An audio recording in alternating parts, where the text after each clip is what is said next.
But you mentioned one thing that I really want to touch upon before we get before we close out. That you mentioned that you mentioned that you do care work and you've realized a lot of things. I have a friend who does care work too, and I always speak to him and I ask him what he's realized about human nature from that, because he sees people in such a completely different way. You know, how he sees people, how he thinks about how people should be compassionate and kindness and all these things, right? So question now for you is, what have you learned about human nature and what have you learned about compassion and kindness from, the work that you've done, but also like looking outwards, how can people be more compassionate to people, just even amongst each other, or even the homeless guy that's the face in the dark, how can we reach out to others? We all have that fear of the unknown, but when you work closely with people, you see people for what they are. But yes, what have you realized about human nature through your experiences?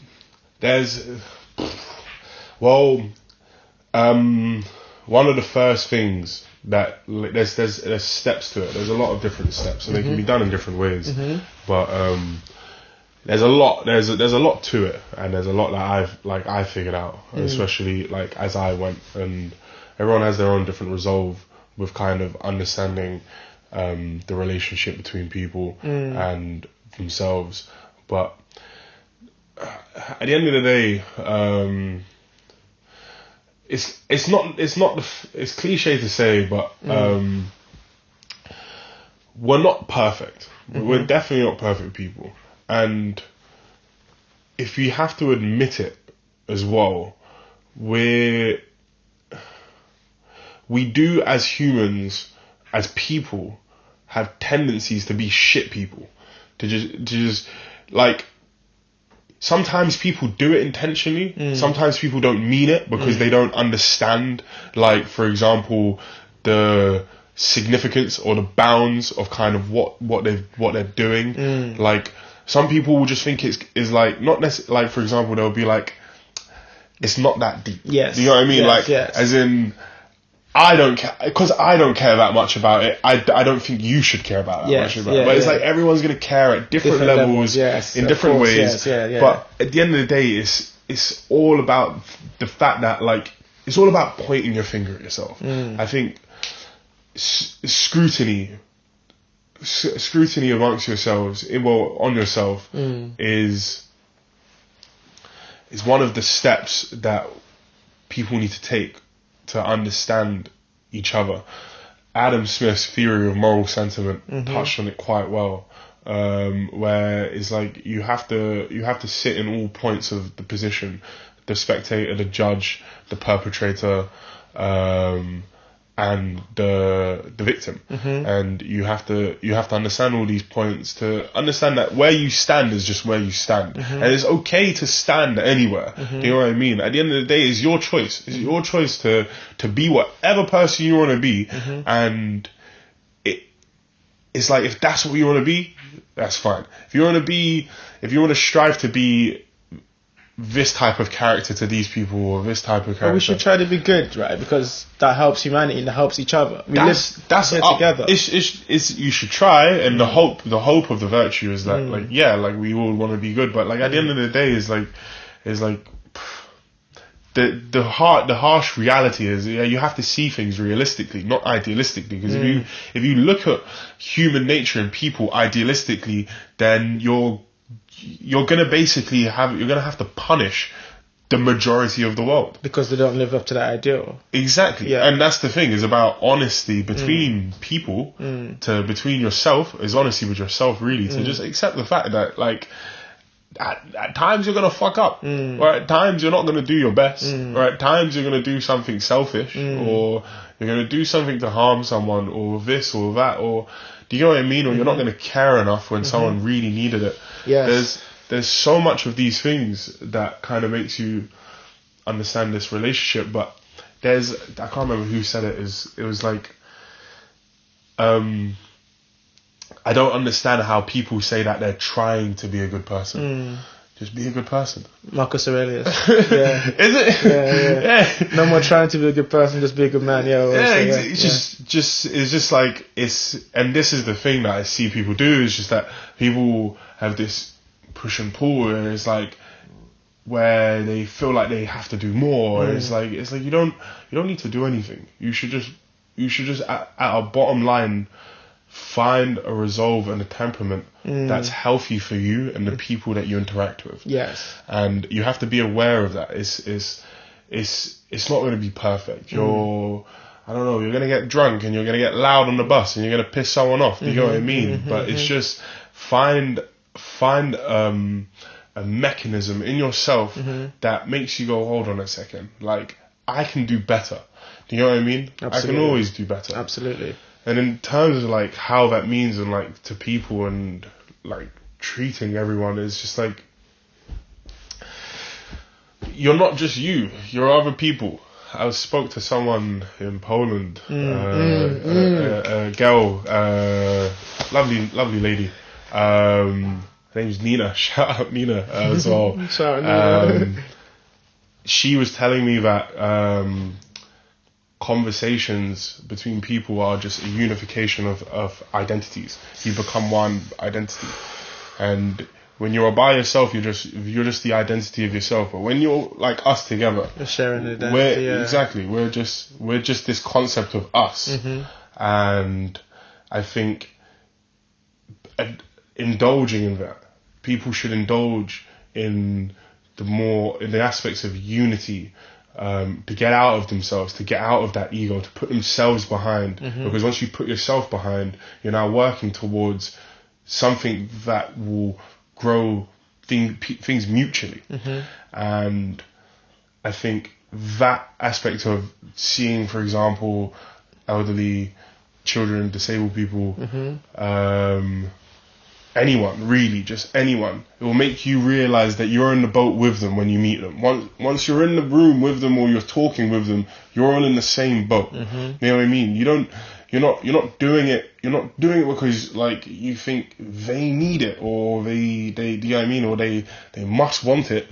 That loads of people think that. Loads of people think, like, this person looks vulnerable, they must want my help. It's like, you don't have to help, but you should just help out everyone in that situation when need be. When the situation arises, just do what you can for us, for the moment, so that we can all thrive together. And it means that everyone's included. It's not an us and them. It's not a pity situation anymore.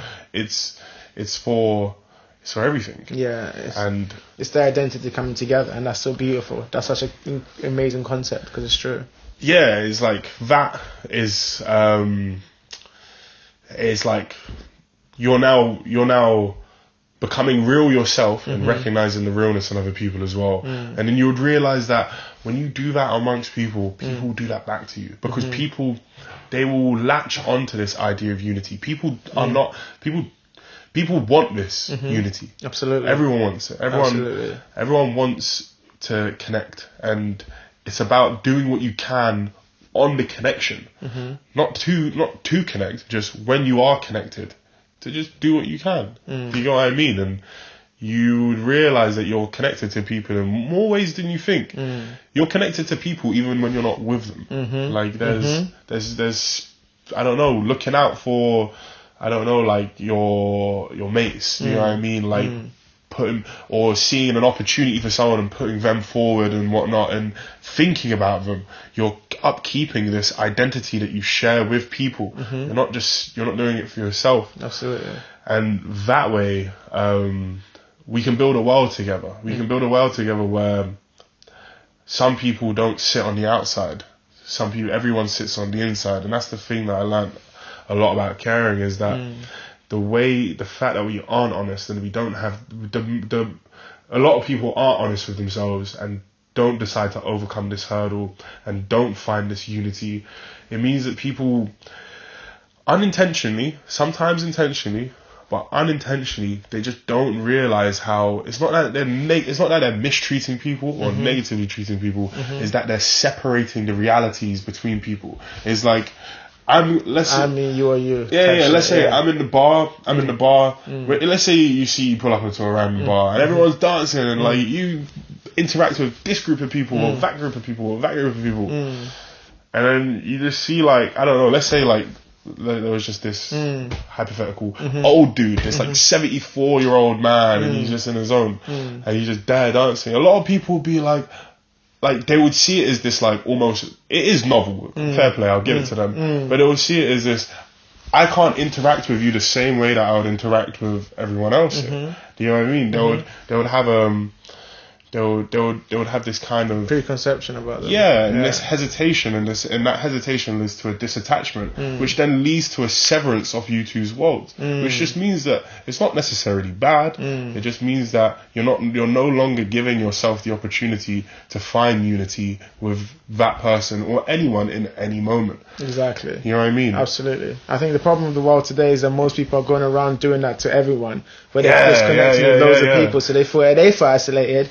Also, the person, the 70-year-old person, feels isolated too because they feel like no one understands them.